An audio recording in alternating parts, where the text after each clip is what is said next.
হুজুর একটা বাচ্চা লিয়া ঢুকলো, জঙ্গলে ঢুকলো, বাচ্চাটা লিয়া দেখতো।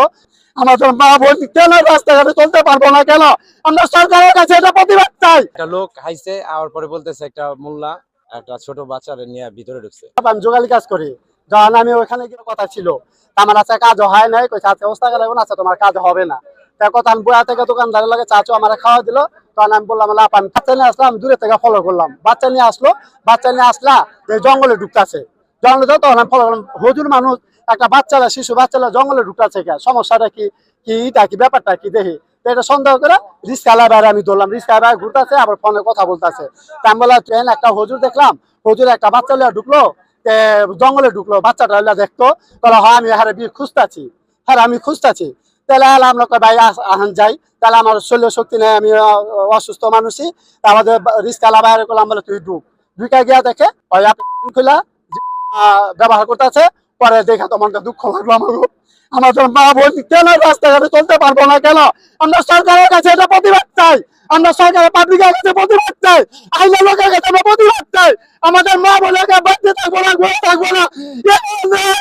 হুজুর চাই না, যুবক চাই না, এই বন্ধার মাঝে জঙ্গলের ভিতরে কাজ করবো।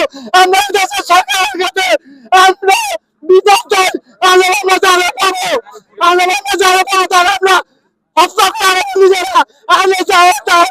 সব মশার বিরুদ্ধে সুরক্ষা দিতে এলো বসুন্ধরা এক্সট্রিম অ্যারোসল, মশার বিরুদ্ধে এক্সট্রিম সুরক্ষা। আমি এই রাস্তা দিয়ে যাইতে লাগছিলাম, একটা লোক হাইছে আওয়ার পরে বলতেছে একটা মোল্লা একটা ছোট বাচ্চারে নিয়ে ভিতরে ঢুকছে। আমি বললাম তা আসেন, আর হলো সাহস নাই।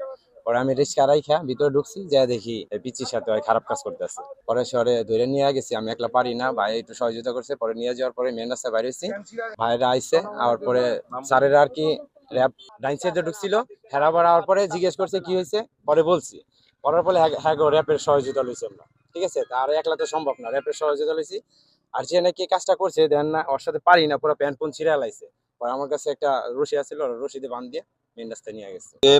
23 তারিখ আমাদের র্যাবের পেট্রোল এবং আমাদের গোয়েন্দা টিম আমাদের র্যাব 10-এর আওতাধীন এলাকায় স্বাভাবিক কার্যক্রম করার জন্য যখন দায়িত্ব পালন করে, তখন গোপন সংবাদের ভিত্তিতে জানতে পারে যে এখানে একজন মধ্যবয়সী মানুষ ছোট 4 বছরের একটা বাচ্চাকে নিয়ে জঙ্গলের ভিতরে প্রবেশ করে। তখন তারা আমাদেরকে খবর দেয় এবং আমাদের টিম হাতে নাতে এই জঙ্গলের ভিতর থেকে তাকে উদ্ধার করে। এখানে মূলত তার যে মধ্যবয়সী মানুষটা অভিযুক্ত, সে হলো বেগুনবাড়িতে থাকে, তার শাহপরান তার নাম।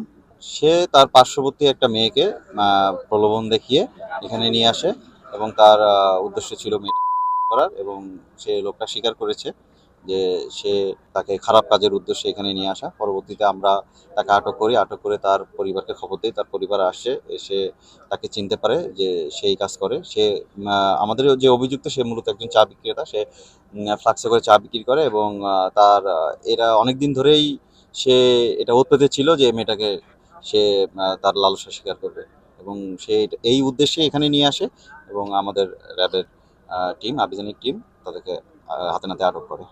এখন এই বিষয়ে আমরা ভিকটিমের পরিবারকে খবর দিয়েছি, তারা এসেছে এবং এই বিষয়ে থানায় নিয়মিত মামলা রুজু হবে।